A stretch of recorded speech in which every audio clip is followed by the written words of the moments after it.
আসসালামু আলাইকুম। দেশের দিকে ধীরে ধীরে এগিয়ে আসছে একটি বৃষ্টি বলয়। আবহাওয়া অফিস জানিয়েছে, সক্রিয় মৌসুমি বায়ুর কারণে এই বৃষ্টি বলয় বাংলাদেশ সহ পশ্চিমবঙ্গের উপর দিয়ে বয়ে যাবে। আগামী কয়েকদিন দেশের উত্তর, পূর্ব ও দক্ষিণাঞ্চলে মাঝারি থেকে ভারী বৃষ্টিপাতের সম্ভাবনা রয়েছে। ঢাকা, চট্টগ্রাম, সিলেট, খুলনা ও বরিশাল সহ বিভিন্ন জেলায় টানা বর্ষণ নামতে পারে।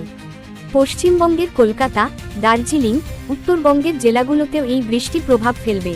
এতে কোথাও কোথাও জলাবদ্ধতা দেখা দিতে পারে, আবার পাহাড়ি এলাকায় ভূমিধসের ঝুঁকি রয়েছে।